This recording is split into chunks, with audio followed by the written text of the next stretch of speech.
What is up, everyone? Welcome to the FAA podcast. Happy almost New Year, New Year's Eve tomorrow. So, looking forward to some good football, college football playoff quarterfinals start tomorrow night as well.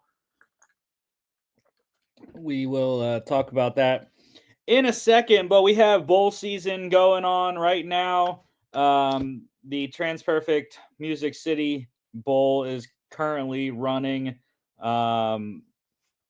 Number 19, Missouri down 24-21 going into the fourth quarter to Iowa in Nashville there. So, yeah, see how that one pans out. I'll give you updates as we go here. But let's start off with the Birmingham Bowl on Friday. Vanderbilt 35-27 over Georgia Tech. Vandy getting a winning season under their belt. Clark Lee's squad.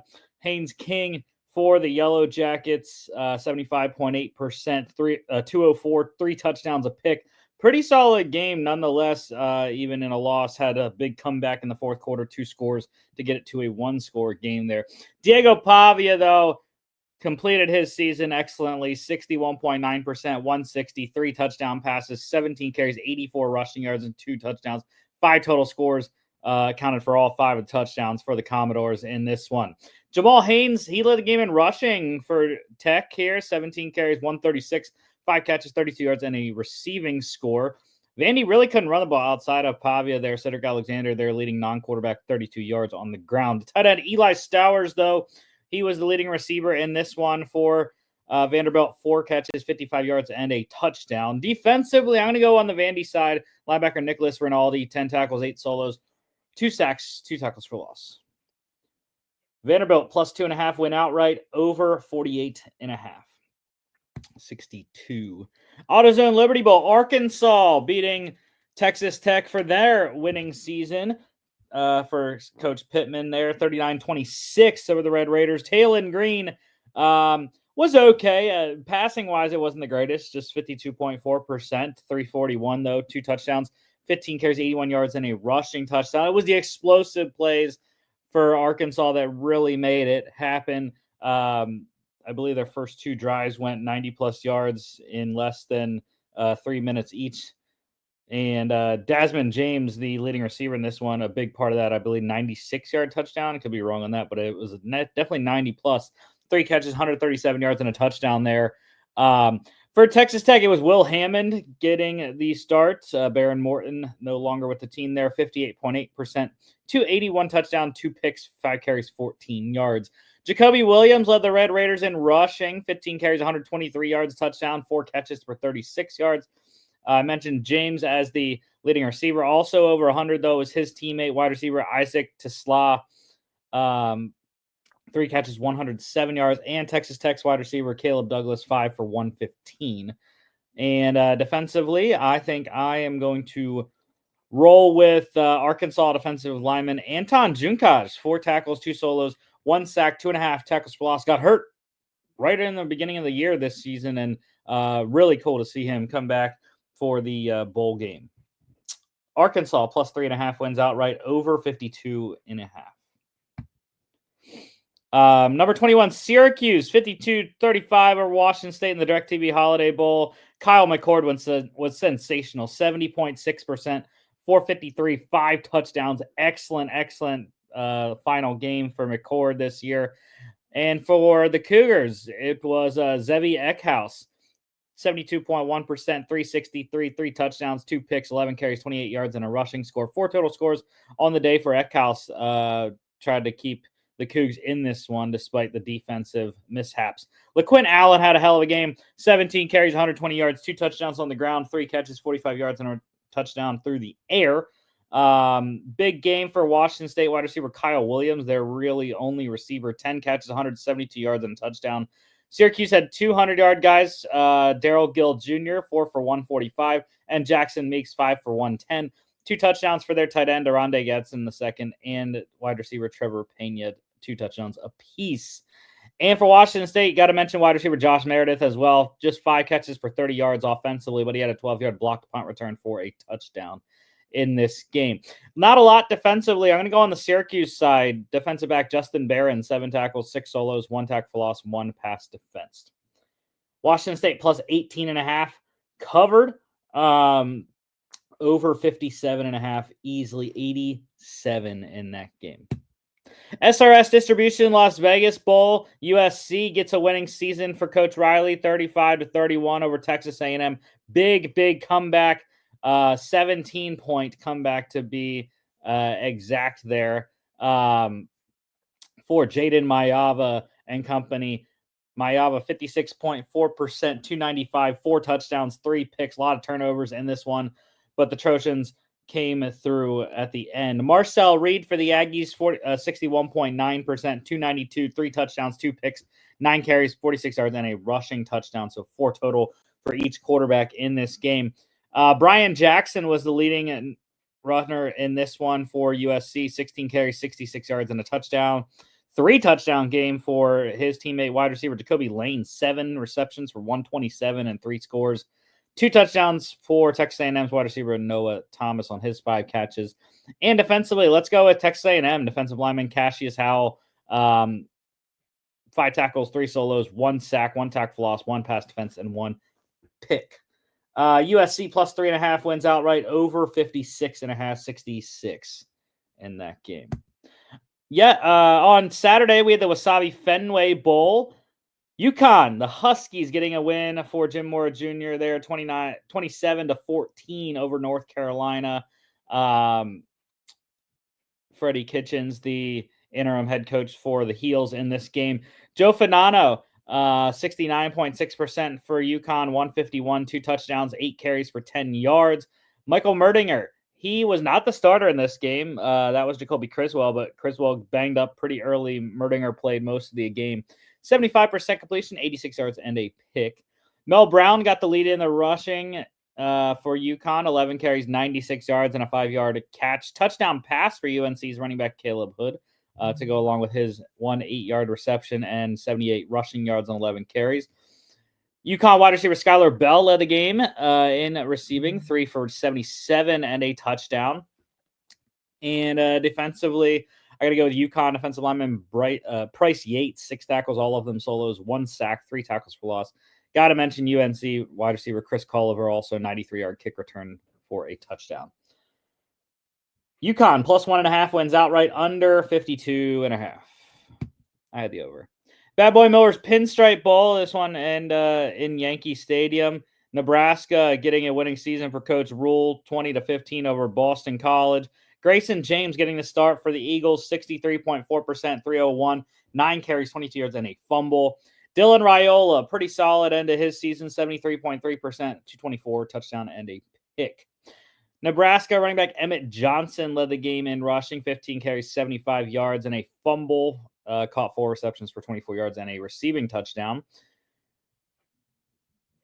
Boston College wide receiver Lewis Bond, just short of 100, leading the game in receiving, 7 for 99. And defensively, I got to go with Boston College linebacker Davian Crouch. How about this game? 14 tackles, 9 of those solos, 1 sack, 2.5 tackles for loss. Nebraska minus 3.5 covers, under 47.5. The Isleta New Mexico Bowl, TCU crushing Louisiana, 34-3. Louisiana, big transfer class out.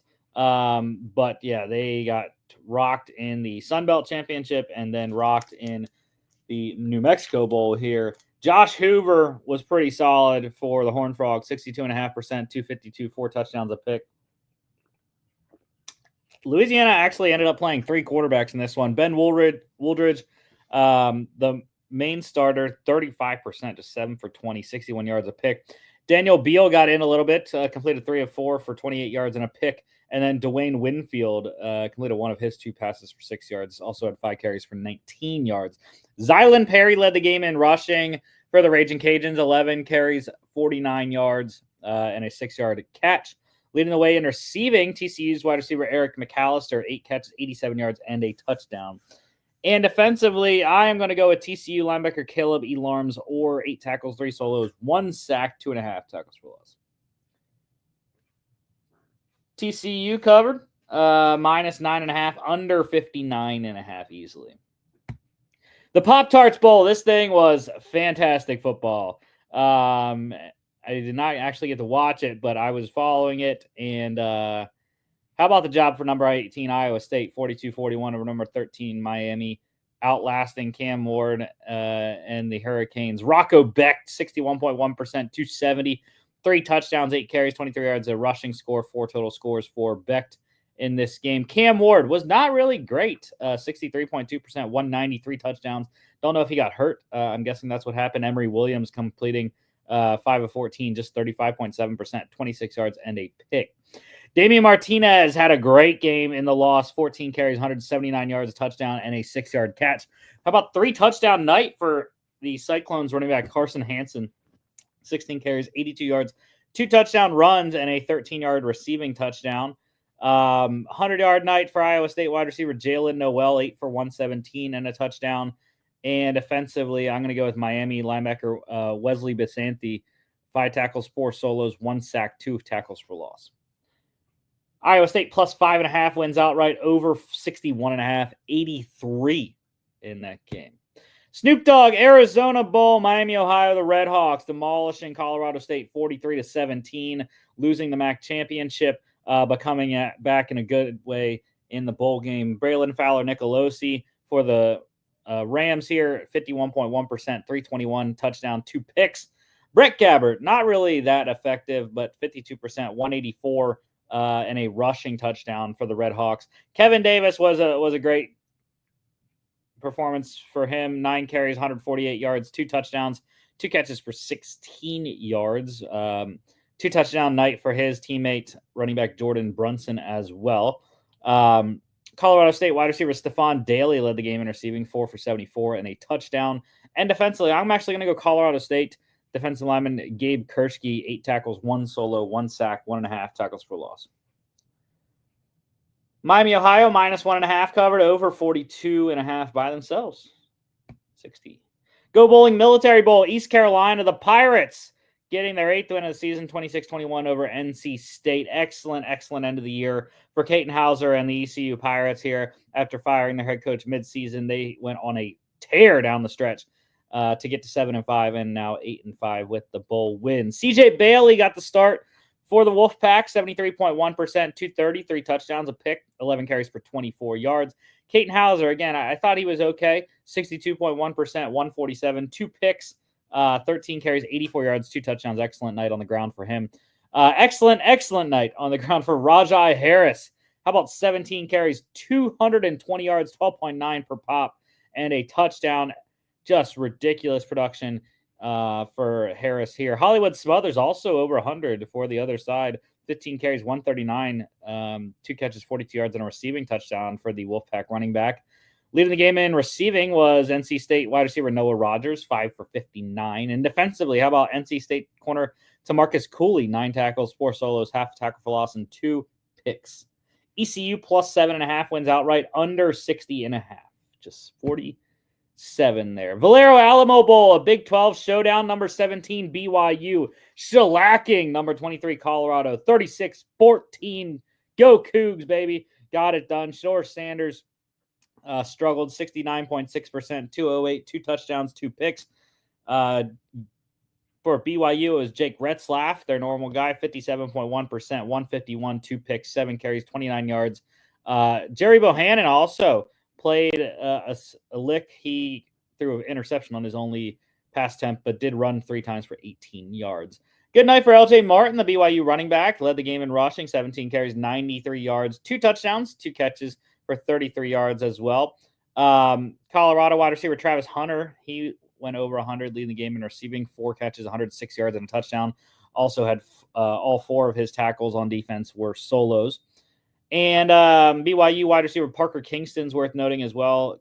Only caught 1 pass for 24 yards. Missed his only throw of the night as well, but he did have a 64-yard punt return for a touchdown. Excellent punt returner in Kingston there. And defensively, I'm going to go with Colorado safety Cameron Silman Craig, 6 tackles, 2 solos, 1.5 tackles for loss, and 1 pick. BYU plus 2.5 wins outright, under 53.5. Close, 50. And the Radiance Technologies Independence Bowl, number 22 Army beating up on Louisiana Tech 27-6. Tough space for Louisiana Tech to come into. Marshall opting out of this game, the Sun Belt champs. So Louisiana Tech, the team picked to fill in for them at a losing record already, 5-7. Evan Bullock for the Bulldogs, just 50%, 169 and a pick. Bryson Daly was not good throwing the ball, 22.2%, just 2 of 9. 65 yards, but of course, Captain America on the ground got it done. 27 carries, 127 yards, and 3 touchdowns. His running back, Hayden Reed, also over 120 carries, 114 yards, and a touchdown. Leading the game in receiving was, of course, Louisiana Tech wide receiver True Edwards, caught 8 for 92. And defensively, I'm going with Army linebacker Caleb Fortner, 7 tackles, 3 solos, 1 sack, 1 tackle for loss, 1 pass defense. The Army minus 14.5 covers easily under 44.5. On to the NFL. Chargers just wrecking the Patriots on Saturday afternoon. 40-7 to lock themselves into the playoffs. Justin Herbert was fantastic, 68.4%. 281, 3 touchdowns, 3 carries for 12 yards. Drake May banged up a little bit in this one, 54.5%, 117 touchdown, 6 carries, 32 yards, and a fumble. How about the return of J.K. Dobbins from his 4-week absence there? And they needed it. They finally got the running game back for L.A. 19 carries, 76 yards to lead the game in rushing and a touchdown. Caught a ball for 7 yards as well. Big production from their rookie second-rounder wide receiver Ladd McConkey. Caught 8 of his 10 targets for 94 yards and 2 touchdowns. And defensively, how about Chargers safety Derwin James Jr.? 2 tackles, both of them solos, 2 sacks, 2 tackles for loss, 2 QB hits. Chargers minus 5.5, covered over 41.5. Of course, I had the under by 1 score. So mad. Bengals, the middle game on Saturday, 30-24, Squeaker Road overtime. Joe Burrow is the hottest person in the league right now. 79.6%, 412 yards, 3 touchdowns, 4 carries for 25 yards, and a rushing score. 4 total scores for Joe Burrow on the day. Bo Nix was really good as well. 77.4%, 219, 3 touchdowns, a pick, 7 carries, 31 yards. Continually leading the Broncos back into this game. Got it to overtime there, but just could not pull it out in overtime. I don't think the Broncos, they had a 3-0 lead. I think that was their only lead of the game. By the way, I want to mention update in the Music City Bowl. Missouri has kicked a field goal to tie it at 24, 10-10 remaining in the 4th quarter. So good game in Nashville. Running back Jaleel McLaughlin, he led the game in rushing for Denver. 10 carries, 69 yards, 2 catches, 7 yards. Big night for Bengals wide receiver T. Higgins. 11 receptions on 12 targets, 131 yards. 3 touchdowns. Did have the 1 blemish in the fumble, but other than that, I mean, that was ridiculous production. Hopefully you had him in your fantasy championship games there. A couple other big nights in this one, and in terms of targets and 100-yard games. Marvin Mims Jr. for the Broncos, 8 for 103 and 2 touchdowns, caught all 8 of his targets there. Jamar Chase caught 9 of his 15 targets, had a couple drops for 102 yards. And how about Mike Gesicki, the tight end for Cincy? 12 targets, caught 10 for 86. And a lot of great defensive performances, but it sucks that they lost. Broncos defensive end Zach Allen just annihilated the Bengals offensive line all night. 7 tackles, 2 solos, 3.5 sacks, 2 tackles for loss, 6 QB hits on Burrow. Just a ridiculous game. Bengals minus 3.5, covered over 50.5. The Rams in a barn burner in LA as the nightcap on Saturday. 13-9 over the Cardinals to get themselves in good position to lock in and win the NFC West yesterday, which is what happened with a couple of wins from other teams. Strength of schedule, victory, tiebreaker over the Seahawks. Kyler Murray. You never want Kyler to throw 48 times in the game. I'm just saying that.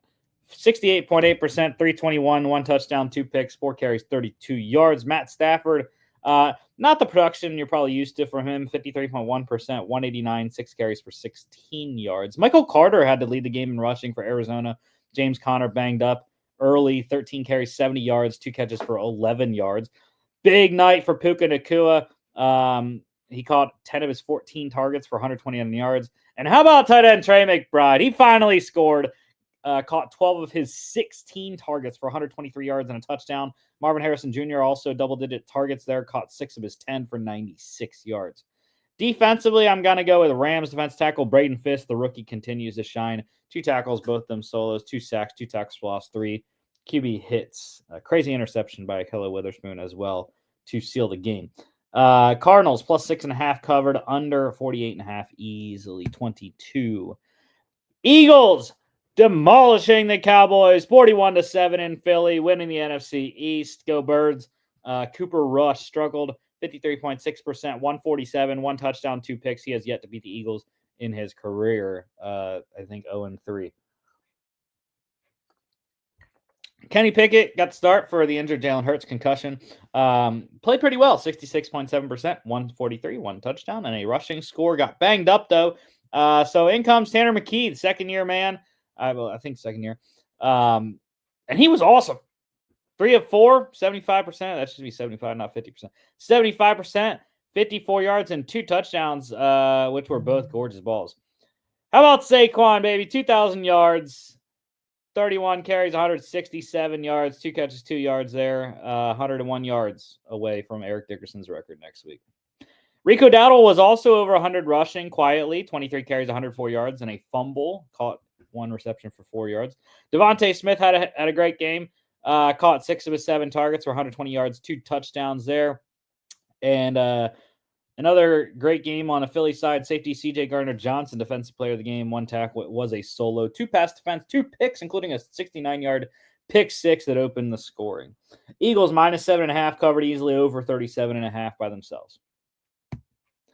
The Bucks. This was these first 2 games here and the Chargers game indicative of how the weekend went. A lot of blowouts this weekend. 48-14 for Tampa, taking control of the NFC South race for Week 18. Baker Mayfield was outstanding. 84.4%, 359, 5 touchdown passes. He has been on fire. He's like the NFC's version of Joe Burrow right now, pretty much. Bryce Young, another decent day. It was tough. 53.6%, 203, 2 touchdowns. They were down big early. So it was a tough situation for Bryce. Bucky Irving, over 100. The rookie continues to shine for Tampa. 20 carries, 113 yards, 4 catches, 77 yards, 24 touches, 190 total scrimmage yards for Buck. Wish he would have gotten the end zone, though. Panthers couldn't run the ball. Chuba Hubbard out for the year, last 2 games here with a calf strain. So Raheem Blackshear got the start, just 20 yards there. Adam Thielen continues to have a great season, even in a lost one. Caught 5 of his 6 targets for 110 yards, 2 touchdowns. 2 touchdowns for Mike Evans and the rookie Jalen McMillan on the Bucs side. Evans caught 8 of 9 for 97 and 2 scores. McMillan caught all 5 of his, 51 and 2 scores. Defensively, I am going to go with Bucs defensive end Logan Hall. 3 tackles, 2 solos, 1 sack, 2 tackles for loss, 1 QB hit. Bucks minus 9.5 covered easily, over 47.5 by themselves. 62. Another blowout here. Bills 40-14 over the Jets. Josh Allen was not really that great for this score line here. 59.3%, 182, 2 touchdowns, 5 carries, 17 yards of rushing score. So 3 total for Allen, but not what he had been doing the last 2 weeks. Kind of been iffy. Stat-wise. Tyrod Taylor or Mitchell Trubisky came in for Allen there, and what do you know, completed his only pass for 69-yard touchdown to Tyrell Shavers, who led the game in receiving, crazily enough, with his 1 catch. Aaron Rodgers, he led New York in passing. 66.7%, 112. 2 picks, though. Not a great day for A-Rod in a lost season. Tyrod Taylor played a majority of the second half, 78.6%, 83 yards, 2 touchdowns. So Tyrod, pretty solid day for him. James Cook led the game in rushing, 15 carries, 53 yards, and a touchdown. I mentioned Tyrell Shavers led the game in receiving there for Buffalo. And defensively, how about the day for Bills defensive end AJ Epinesa? 4 tackles, all of them solos, 1 sack, 2 tackles lost, 1 QB hit, and a safety for the Bills defense. Bills minus 10.5 covered, over 44.5 by a little bit. Jags 20-13 over the Titans, putting the Titans in potential position to get the number 1 pick this week. Mason Rudolph, 61.3% for Tennessee, 193, 1 touchdown, 2 picks, 5 carries, 23 yards. The Mac attack, pretty solid, 68.2% for Mac Jones, 174, 2 touchdowns, 6 carries for 22 yards. Tajay Spears has had a great day, even though they lost. 20 carries, 95 yards, 3 catches, 8 yards for the Titans running back. Jags rookie wide receiver Brian Thomas Jr. led the game in receiving, caught 7 of his 10 targets for 91 yards and a touchdown. And defensively, I'm going to go with Jags defensive end Josh Hines-Allen, 6 tackles, 3 solos, 1 sack, 2 tackles for loss, 2 QB hits. Jags plus 1.5 went outright under 38.5, which I had. Raiders with a big win, 25-10 over the Saints. Back-to-back wins, I believe, for Vegas. Aiden O'Connell, 57.1%, 242, 2 touchdowns. Spencer Rattler, I think he's improving, though, little by little every week. It's a tough week last week getting shut out by the Packers, but I thought he played okay in this one. 55.6%, 218, a touchdown, 2 picks, 3 carries for 46 yards. Amir Abdullah, crazy good game for him, over 100 yards, 20 carries, 115, 3 catches for 32 yards. Clyde Edwards-Helaire ended up being the leading non-quarterback runner for the Saints, just 20 yards, though. Brock Bowers, the rookie tight end, continues to be crazy and break records. Most receptions by a rookie in NFL history. Caught all 7 of his targets for 77 yards. Tight end Juwan Johnson for the Saints had a double-digit target day. Caught 6 for 66 on his 10 targets.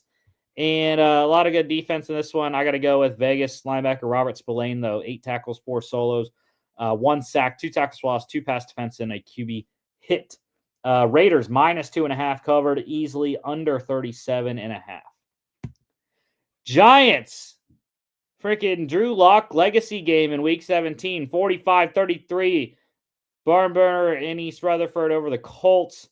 Joe Flacco is not a good day. 68.4%, 330, 2 touchdowns, 2 picks, 1 fumble, 3 total turnovers for Flacco. That's not how you're going to win games, and I totally agree with everything that Pat McAfee has been saying. I listened to what he had to say on his show today, and also I read what he said on X as well. So I don't blame him. I don't blame him at all. I mean, this is Colts they have 7 wins somehow, but they're one of the worst run organizations in the league, and they're not going to go anywhere right now. Drew Lock, though, like I said, ridiculous. 73.9%, 309, 4 touchdown passes, and a rushing score.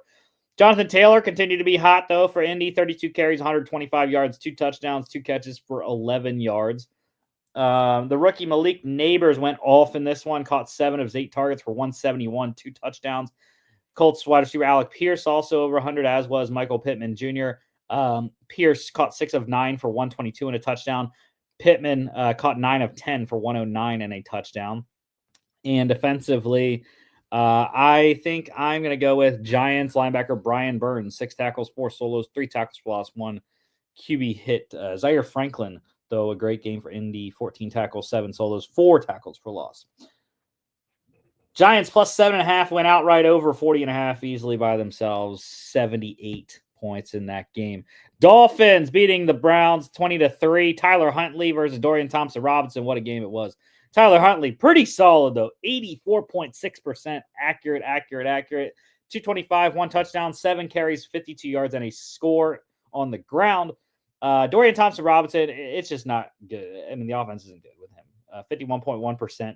171 pick, 4 carries, 10 yards, and a fumble. Deontay Foreman led the game in rushing outside of Tyler Huntley there, 13 carries, 49 yards. Tyreek Hill up over 100, caught all 9 of his targets for 105. How about Jerry Jeudy? 18 targets. That's ridiculous. Caught 12 for 94. And a lot of defense in this game. It was crazy how much defense there was on the Browns side, despite giving up 20 points and losing by 17. Myles Garrett's my defensive player of the game, though, for Cleveland. 4 tackles, all of them solos, 2 sacks, 3 tackles for loss, 2 QB hits. Dolphins minus 3.5 covered easily, under 32.5 easily as well. Big game in the NFC North and the NFC playoff race, 27-25. Vikings get the win. Sam Darnold was fantastic, 76.7%, 377, 3 touchdowns, 1 pick, Packers made a hell of a run to come back, scoring twice in the last 5 minutes to get it to a score. Just could not get the ball back one more time. Jordan Love, 63.3%, 185, 1 touchdown.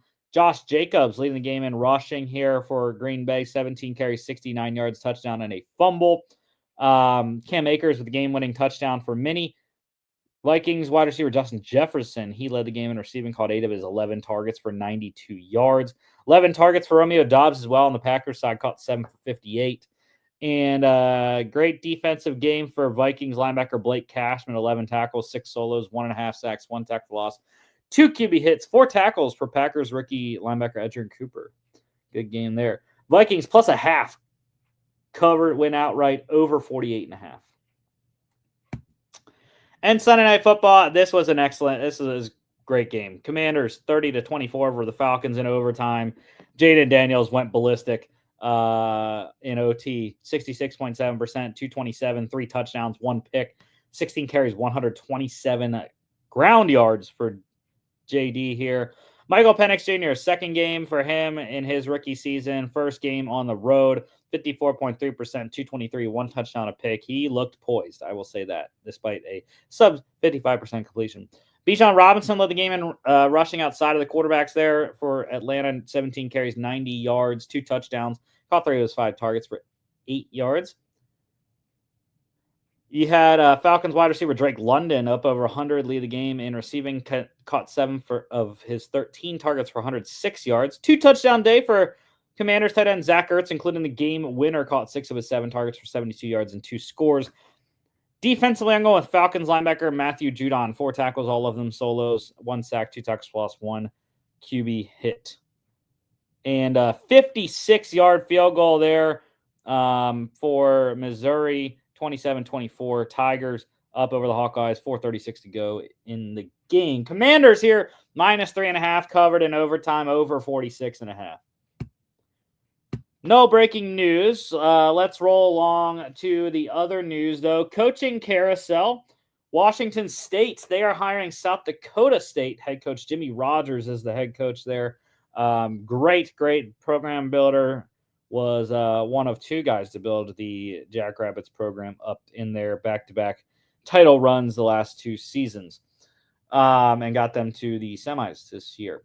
1 score short in Fargo. Transfer portal. Stanford quarterback Dustin Lamson. He has visits set up with Wyoming and Utah State. Nebraska wide receiver Isaiah Nair is in the portal, as is Maryland quarterback MJ Morris. UTSA linebacker Jamori Robinson. UNLV wide receivers Casey Kane and Jacob DeJesus. South Dakota State quarterback Mark Gronowski is in the portal as well. That's a big one. Washington State, obviously a big candidate there with his head coach going there. But he is also considering entering the draft. I would not put it past him to go into the draft. I think he's a very, very good draftable quarterback. NC State wide receiver Casey Concepcion. He has committed to Texas A&M. Duke running back Star Thomas visited with Cincinnati and UCF. And TCU center James Brockermeyer, he is visit set up with Miami. NFL news, number 1 pick clinching scenarios. So, with the Giants win over the Colts this weekend, the Patriots now sit in the catbird seat for the number 1 overall pick. The clinching scenarios, though, for them: loss. They lose to the Bills, which, by the way, Josh Allen will play to start, but he will get pulled. Not going to play a ton. Coach McDermott said they can lose to the Bills, or if they win,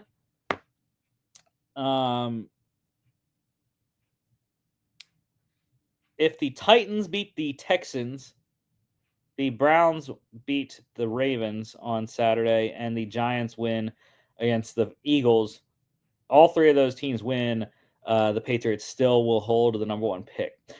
The Titans can get the number 1 pick with a loss and a Patriots win. The Browns can also clinch the number 1 overall pick with a loss against the Ravens on Saturday and wins by the Titans and Patriots. The Giants are the other team in the mix here after their win against the Colts. They need a loss against the Eagles and wins by the Patriots, Titans, and Browns. So, kind of in a similar situation there for the Patriots there. except the Patriots can win and still get the number 1 pick. So there you go. We have the 15 modern era finalists here for the 2025 Hall of Fame class. They are Eagles corner Eric Allen, second time as a finalist the last 2 years. Played with the Eagles from 88 to 94, the Saints from 95 to 97, and the Oakland Raiders 98 to 01. Vikings defensive end Jared Allen. He is a 5th-time finalist the last 5 seasons. Chiefs drafted 04 to 07. Vikings, his majority of his career, 08 to 13. The Bears, 14 to 15, and he was with the Panthers 2015 as well.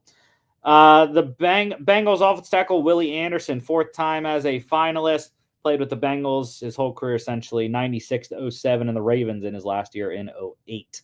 Saints guard Jari Evans, 2nd time as a finalist, Saints 06 to 16, and the Packers in 17. Chargers tight end Antonio Gates, 2nd time as a finalist, San Diego and LA Chargers 03 to 18. Rams wide receiver Torrey Holt, 6th time as a finalist, the most of any, or tied for the most, I should say, with tied for the most times as a finalist in this year's finalist class. St. Louis Rams 99 to 08, and the Jaguars in 09. Panthers linebacker Luke Kuechly, 1st ballot Hall of Famer, 1st ballot finalist, 1 of 5. Panthers 12 to 19. Giants quarterback Eli Manning, also 1st ballot. Giants 04 to 14 to 19. Panthers wide receiver Steve Smith Sr., 1st time as a finalist in his 2nd year, or I should say that, not 2nd year of eligibility, but 1st time as a finalist for Steve Smith Sr. Panthers 01 to 13, Ravens 14 to 16. Ravens edge rusher Terrell Suggs, 1st ballot for him, 1st ballot finalist. Ravens 03 to 18, Cardinals and the Chiefs in 2019. Jaguars running back Fred Taylor, 2nd time as a finalist. Jaguars 98 to 08, Patriots 09 to 10. Patriots and Colts kicker Adam Vinatieri, 1st ballot finalist. Patriots 96 to 05, Colts 06 to 19. Colts wide receiver Reggie Wayne, 6th time as a finalist, tying Rams wide receiver Torrey Holt, played with the Colts 01 to 14. Cowboys safety Darren Woodson, 3rd time as a finalist for him. Cowboys his whole career 92 to 03. And the final 1st ballot finalist, Ravens guard Marshall Yanda, played with the Ravens his whole career 07 to 19. So max of 5 can get in. And my 5 are Luke Kuechly. I think he was definitely one of the most, if not the most dominant linebacker of his time. Adam Vinatieri, the best kicker in NFL history, probably. I am also going with Antonio Gates. Definitely deserves to be in. 2nd time as a finalist. Get him in this year, guys. Vikings defensive end Jared Allen, 100 sack club for him. I think he definitely deserves to be in. Longevity was a big thing for me as well. And the 5th one I think is the toughest thing. The 5th one, I really would like to put Torrey Holt in. However, what I think they will do is put Eli Manning in. It's really Steve Smith Sr. is also a guy I really like to put in, but I do think it's going to be Eli.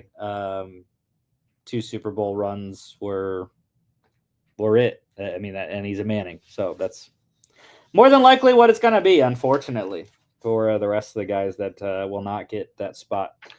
For the Chiefs this week, Patrick Mahomes sitting. They have the number 1 seed. Patrick Mahomes could sit for a couple weeks here.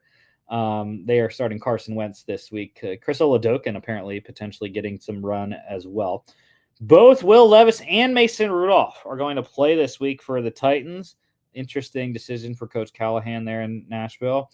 And the Dolphins, looking like Tyler Huntley probably going to start again in Week 18. Unsure whether Tua Tagovailoa will be able to play.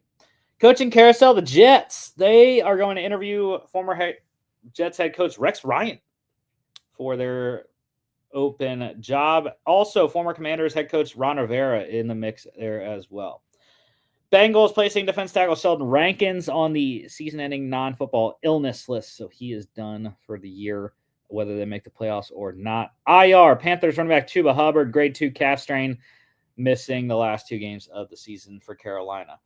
Injuries, Bengals running back Chase Brown. He has a high ankle sprain, I believe it is. He does have a chance to play, though, this week, Coach Taylor said. Vikings running back Aaron Jones progressing nicely from his quad contusion, should play this week, Coach Kevin O'Connell said. And the Eagles quarterback Kenny Pickett, he has broken ribs. Not sure what that means for Philly this week. They have the number 2 seed locked up at the very worst. It all depends on what happens tonight. If the Lions lose to the 49ers tonight, and then the Vikings beat the Lions next week, and the Eagles beat the Giants, the Eagles would be the number 1 seed. So I think if the Lions win tonight, the Eagles are going to sit all their guys because they will not be able to get the number 1 seed.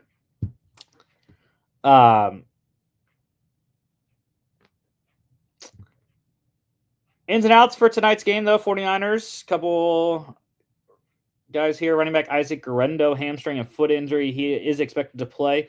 Corner Travarius Ward with a personal matter. He is out. Releases, the Commanders, they waived former second-round defensive lineman Fidarian Mathis, claimed by the Jets today. So some D-line depth going forward there for New York. And assigning, the Bucs signed Dolphins linebacker Shaq Barrett, bringing him back to Tampa Bay, so he will be able to play for them in the playoffs if they make it there. Pick standings. Yeah, Jimmy and Logan, 4-0 last week. They are the lead with 1 week to go in the regular season here. And yeah, John went 3-1. I went 2-2. It was bad week. Christmas, yeah, I got the Steelers wrong with John. That was his only loss. And I also got the Texans, lone wolf for them.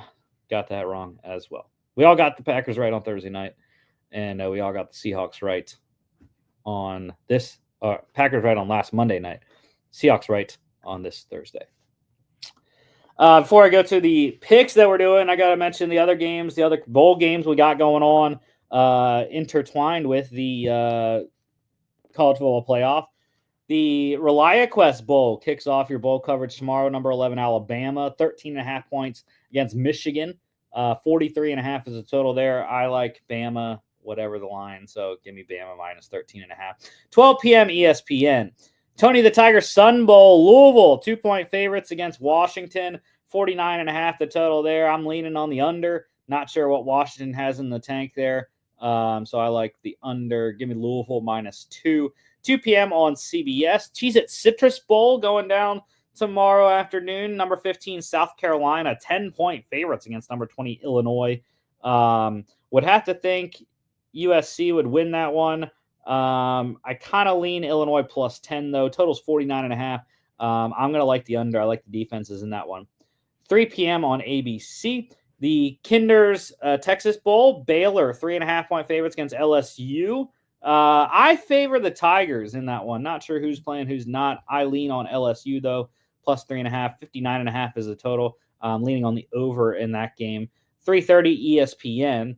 And then on the 2nd, January 2nd, we have the TaxSlayer Gator Bowl, Duke against number 14, Ole Miss. Rebels getting 17 in that one. I would expect them to closely cover, potentially. Duke, a lot of transfer outs there. 51.5 total. I lean on the over. 7:30 ESPN on January 2nd. Into the picks. We are picking college today because these games are important. College football playoff quarterfinal at the Verbo Fiesta Bowl tomorrow night. Number 6 Penn State, number 3 Boise State. John not making picks because it's a college game. So Jimmy gets a lone wolf here for the Boise State Broncos. And I know why. Ashton Jeanty is fantastic. I hope Ashton Jeanty gets 132 yards in this game to break Barry Sanders' record. And then that's it. I hope he doesn't score. I hope Boise doesn't score at all. It's going to be a tough test against this Penn State defense that balled out last week against a high-powered SMU offense. I just do not think Maddox Madsen will be able to throw the ball effectively because I think Tom Allen's going to get the defense to put a ton of guys in the box to stop Jeanty make Maddox Matson beat you, and I don't think they will be able to. So go Penn State. We are get to 13-2, get to the semifinals here over Boise State in the Fiesta Bowl, which is always scary. Boise in the Fiesta Bowl is always scary with the history that they have in this game. 53.5 is the total here. I am going to lean on the under. 7:30 ESPN tomorrow night. New Year's Day. We got college football playoff quarterfinal at the Chick-fil-A Peach Bowl. Number 5, Texas. Number 4, Arizona State. I am shocked that that Texas is 13-point favorites. I feel like that's a lot of points, but I think the odds makers are making the spreads based off last week and what we saw. So why I would not be shocked that Texas would cover that, I do lean Arizona State plus 13. I think they're a much better team than 13 points. And Texas had a great game last week against Clemson, but I think Arizona State could keep in this game with Cam Scadaboo and Sam Levitt at quarterback there. Total is 51.5, and I like the over. Give me over. 1 p.m. ESPN. How about the Missouri Tigers? 4th and 1 stop. Stuffing them at the line. Missouri is going to win the TransPerfect Music City Bowl this year. College football playoff quarterfinal at the Rose Bowl, presented by Prudential. Number 8, Ohio State. Number 1, Oregon. Rematch of the game we had this season. Oregon beating Ohio State by 3 in Eugene. And I still don't understand this line. I do not understand. People are riding Ohio State right now. I don't see it. I don't. This is a long trip for Ohio State to get out to Pasadena. Oregon, not as long. And I just think Oregon's been, if not the best, one of the best teams this year. Ohio State has had opportunities to be that, but we saw what happened in the Michigan game. And I know Oregon's not a big ground and pound team, but I do think they can beat Ohio State for a second time. 55.5 is the total. I am going to lean on the over. 5 p.m. on ESPN. And the final college football playoff quarterfinal at the All-State Sugar Bowl. Number 7, Notre Dame. Number 2, Georgia. Logan hates me. Rolling with the Irish.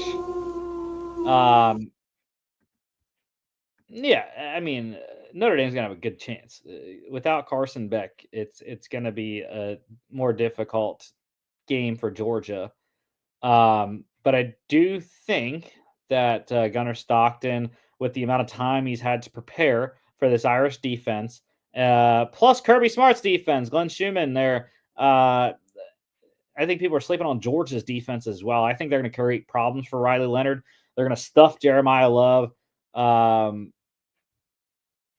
Jadarian Price there and force Riley Leonard to beat them through the air, which I then brings into play Malachi Starks in that Georgia secondary, which I think can shut it down because I don't believe in Notre Dame's receivers to get separation. So I like Georgia. It's going to be, I think, a lower scoring game, and that's what the Dogs need essentially to have a good chance, help Gunnar Stockton out. Run the ball, Trevor Etienne. 44.5 total. I am leaning under 44.5. 8:45 p.m. ESPN. New Year's Day. And the lone NFL game we're picking because there's no more Thursday night games. So Lions at the 49ers, and Logan is rolling. 6-9 49ers to upset the Detroit Lions and make Week 18 very, very interesting for the Philadelphia Eagles, the Minnesota Vikings, and the Lions themselves. So yeah, I mean, I am rooting with you, Logan, but I have to be right in the picks. So I'm down a lot in the pick standings on the Monday show, so I need to be right. Hopefully the Niners win. I do hope that, but probably not. 50.5 is the total. I'm going to lean on the over. 8:15 p.m. ABC, ESPN, and ESPN Plus. that's the show for today, y'all. Thanks for watching. Pretty short, just me today. So let's see. Don't forget to follow us on all our social media at FAA Podcast on Instagram and X, FAA_bets on X as well. FAApodcast.com is our website. You check us out here on YouTube, Facebook, X, and Instagram, as well as Spotify, Apple Podcasts, iHeartRadio. Happy New Year, everyone. Have a great time. Have a safe time. Make sure you call an Uber, call someone to get a ride if you need a ride. Please do not drink and drive.